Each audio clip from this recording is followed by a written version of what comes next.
ಧರ್ಮಸ್ಥಳದಲ್ಲಿ ತಲೆಬುರುಡೆಗಳ ರಹಸ್ಯ ತನಿಖೆ ಚುರುಕನ್ನ ಪಡೆದುಕೊಂಡಿದೆ. ನೇತ್ರಾವತಿ ತಟದಲ್ಲಿ ಬುರುಡೆ ಮಿಸ್ಟ್ರಿಗೆ ಒಂದು ತಾರ್ಕಿಕ ಅಂತ್ಯವನ್ನ ಕಾಣಿಸುವ ನಿಟ್ಟಿನಲ್ಲಿ ಪೊಲೀಸರು ಕಾರ್ಯಾಚರಣೆಯನ್ನ ನಡೆಸ್ತಾ ಇದ್ದಾರೆ. ಎಸ್ಐಟಿ ಕಾರ್ಯಾಚರಣೆಯನ್ನ ನಡೆಸ್ತಾ ಇದೆ. ಎಸ್ಐಟಿ ಅರಣ್ಯ ಪ್ರದೇಶದಲ್ಲಿ ಶಿಕಾರಿಯನ್ನ ಆರಂಭಿಸಿದೆ ಅಂತಾನೆ ಹೇಳಬೇಕು.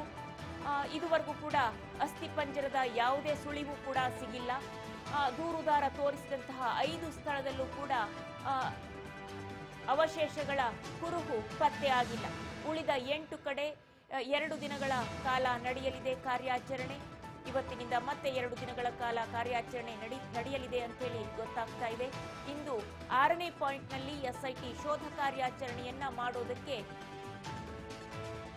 ನಿರ್ಧಾರ ಮಾಡಿದೆ.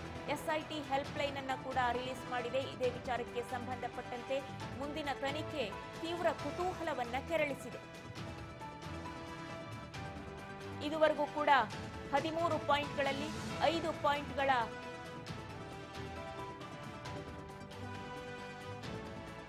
ಅಗೆದು ಏನು ಅವಶೇಷಗಳು ಸಿಗುತ್ತಾ ಅಂತ ತನಿಖೆಯನ್ನ ನಡೆಸಿದ್ವು ಎಸ್ಐಟಿ ತಂಡ. ಆದರೆ ಇದುವರೆಗೂ ಕೂಡ 5 ಪಾಯಿಂಟ್ಗಳಲ್ಲಿ ಯಾವುದೇ ಕುರುಹು ಪತ್ತೆ ಆಗಿಲ್ಲ. ಇನ್ನು ಉಳಿದ 8 ಪಾಯಿಂಟ್ಗಳನ್ನ ಪತ್ತೆ ಮಾಡುವ ಶೋಧ ಕಾರ್ಯಾಚರಣೆ ನಡೆಸುವುದಕ್ಕೆ ಎಸ್ಐಟಿ ತಂಡ ಮುಂದಾಗಿದೆ. ಇದೇ ವೇಳೆ ದೂರುದಾರ ತೋರಿಸಿದಂತಹ 5 ಸ್ಥಳಗಳಲ್ಲೂ ಕೂಡ ಕಾರ್ಯಾಚರಣೆಯನ್ನ ನಡೆಸಿದ್ರೂ ಕೂಡ ಅವಶೇಷ ಪತ್ತೆ ಆಗಿಲ್ಲ. ಉಳಿದ 8 ಕಡೆ 2 ದಿನಗಳ ಕಾಲ ಕಾರ್ಯಾಚರಣೆಯನ್ನ ನಡೆಸೋದಕ್ಕೆ ಮುಂದಾಗಿದೆ. ಇಂದು 6ನೇ ಪಾಯಿಂಟ್ನಲ್ಲಿ ಎಸ್ಐಟಿ ಶೋಧ ಕಾರ್ಯಾಚರಣೆ ಮಾಡುವುದಕ್ಕೆ ತೀರ್ಮಾನವನ್ನ ಮಾಡಿಕೊಂಡಿದೆ. ಎಸ್ಐಟಿ ಇದೇ ವಿಚಾರಕ್ಕೆ ಸಂಬಂಧಪಟ್ಟಂತೆ ಹೆಲ್ಪ್ ಲೈನ್ ಕೂಡ ರಿಲೀಸ್ ಮಾಡಿದೆ. ಮುಂದಿನ ತನಿಖೆ ತೀವ್ರ ಕುತೂಹಲವನ್ನ ಕೆರಳಿಸಿದೆ.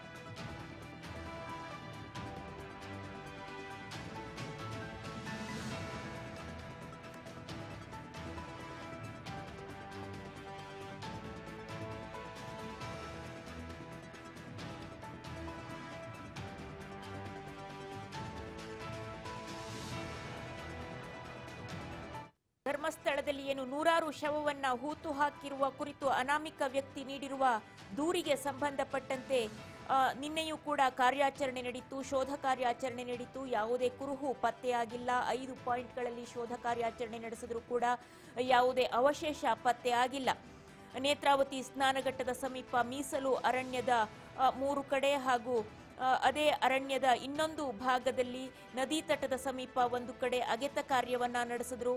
ಬೆಳಿಗ್ಗೆ 11:30ರಿಂದ ಸುಮಾರು ಸಂಜೆ 5:30 ತನಕ ಸಂಬಂಧಪಟ್ಟ ಅಧಿಕಾರಿಗಳ ಸಮ್ಮುಖದಲ್ಲಿ ದೂರುದಾರ ಗುರುತಿಸಿದಂತಹ ಸ್ಥಳಗಳಲ್ಲಿ ಆತನ ಉಪಸ್ಥಿತಿಯಲ್ಲಿಯೇ ಶೋಧ ಕಾರ್ಯಾಚರಣೆಯನ್ನ ಮುಂದುವರಿಸಲಾಯಿತು.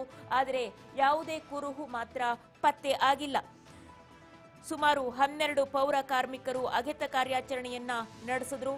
ನೇತ್ರಾವತಿ ನದಿ ತಟದ ಸಮೀಪ ಕಾರ್ಯಾಚರಣೆ ನಡೆಯುವ ವೇಳೆ ಸೇತುವೆ ಮೇಲೆ ಸಾಕಷ್ಟು ಸಂಖ್ಯೆಯ ಜನರು ಕೂಡ ನೋಡೋದಕ್ಕೆ ಜಮಾಯಿಸಿದ್ರು ಅಂತ ಕೂಡ ಗೊತ್ತಾಗಿದೆ. ನಿನ್ನೆ ಮೊನ್ನೆ ನಡೆದಂತಹ ವಿಚಾರಗಳು ಹಾಗೇನೆ ಆ ಒಂದು ಅಗೆತ ಕಾರ್ಯಾಚರಣೆ ನಡೆಸ್ತಾ ಇರುವಂತಹ ಪರಿಸರದ ರಸ್ತೆಯಲ್ಲಿ ಅಡ್ಡಾದಿಡ್ಡಿಯಾಗಿ ವಾಹನವನ್ನ ಕೂಡ ಪಾರ್ಕಿಂಗ್ ಮಾಡಿದಂತಹ ಇನ್ಸಿಡೆಂಟ್ ಕೂಡ ನಡೆದಿದ್ವು ನಿನ್ನೆ. ಹಾಗಾಗಿ ಟ್ರಾಫಿಕ್ ಜಾಮ್ಗಳು ಕೂಡ ಉಂಟಾಗಿತ್ತು ಆ ಸಂದರ್ಭದಲ್ಲಿ ಅನ್ನುವಂಥ ವಿಚಾರ. ಹಾಗೆಯೇ ಅನಾಮಿಕ ದೂರುದಾರ ಧರ್ಮಸ್ಥಳ ಗ್ರಾಮದ ಸುತ್ತಮುತ್ತ 13 ಸ್ಥಳಗಳನ್ನ ಗುರುತಿಸಿದ್ದ 13 ಪಾಯಿಂಟ್ಗಳನ್ನ ಅದರಲ್ಲಿ 5 ಕಡೆ ಶೋಧ ಕಾರ್ಯಾಚರಣೆಯನ್ನ ಪೂರ್ಣಗೊಳಿಸಲಾಗಿದೆ. 5 ಕಡೆ ಶೋಧ ಕಾರ್ಯಾಚರಣೆಯನ್ನ ಕಂಪ್ಲೀಟ್ ಮಾಡಿದ್ದಾರೆ. ಮಂಗಳವಾರ ಹಾಗೆಯೇ ಬುಧವಾರ ನಿನ್ನೆ ಶೋಧ ಕಾರ್ಯಾಚರಣೆಯನ್ನ ನಡೆಸಿದ್ದಾರೆ.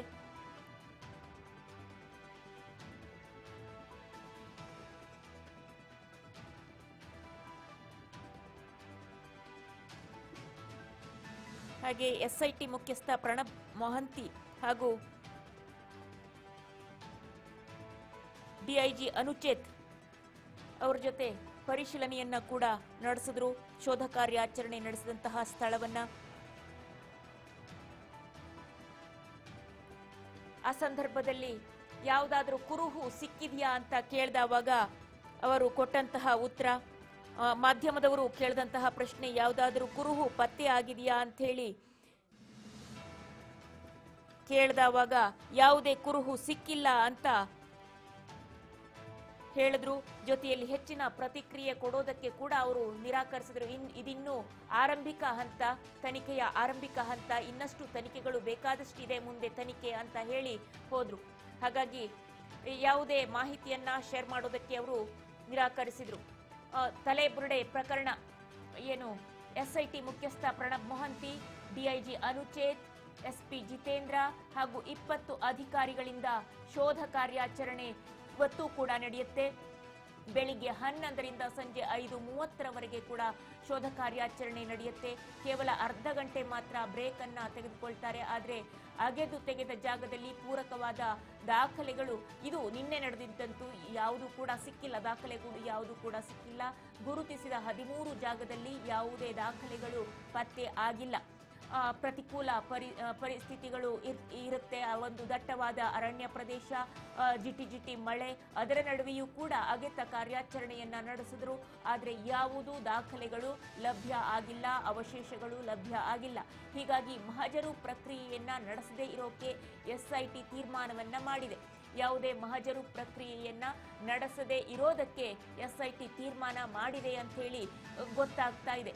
ಯಾಕೆಂದ್ರೆ 5 ಪಾಯಿಂಟ್ಗಳಲ್ಲಿ ಕೂಡ ಯಾವುದೇ ಕುರುಹು ಪತ್ತೆ ಆಗಿಲ್ಲ.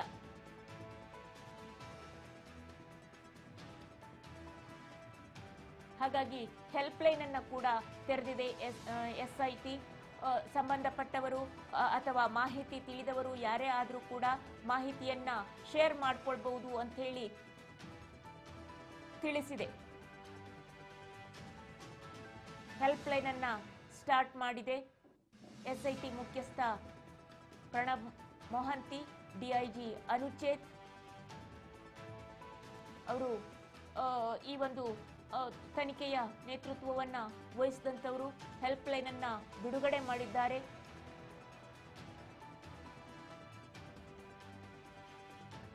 ವಾಟ್ಸ್ಆಪ್ ನಂಬರ್ 8277798639 ಈ ಹೆಲ್ಪ್ಲೈನ್ ಅನ್ನ ಬಿಡುಗಡೆ ಮಾಡಿದ್ದಾರೆ. ಸಂಬಂಧಪಟ್ಟವರು ಈ ನಂಬರ್ಗೆ ಕರೆ ಮಾಡಿ ಮಾಹಿತಿಗಳನ್ನ ಹಂಚಿಕೊಳ್ಳಬಹುದಾಗತ್ತೆ ಅಂತ ಹೇಳಿ ತಿಳಿಸಿದ್ದಾರೆ.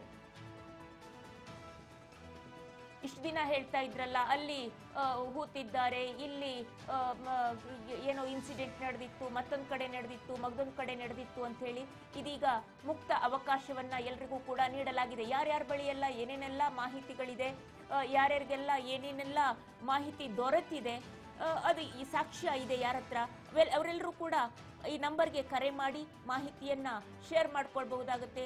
ಅಥವಾ ಖುದ್ದು ಬೇಕಾದ್ರೂ ಹೋಗಿ ಅವರನ್ನ ಸಂಪರ್ಕಿಸಿ ಮಾಹಿತಿಯನ್ನ ಹಂಚಿಕೊಳ್ಬಹುದು. ಸಾರ್ವಜನಿಕವಾಗಿಯೇ ಪಬ್ಲಿಷ್ ಮಾಡಿದ್ದಾರೆ ನಂಬರ್ ಅನ್ನ. ಆ ನಂಬರ್ಗೆ ಕರೆ ಮಾಡಿ ಮಾಹಿತಿಯನ್ನ ಹಂಚಿಕೊಳ್ಬಹುದು ಅಂತ ತಿಳಿಸಿದ್ದಾರೆ.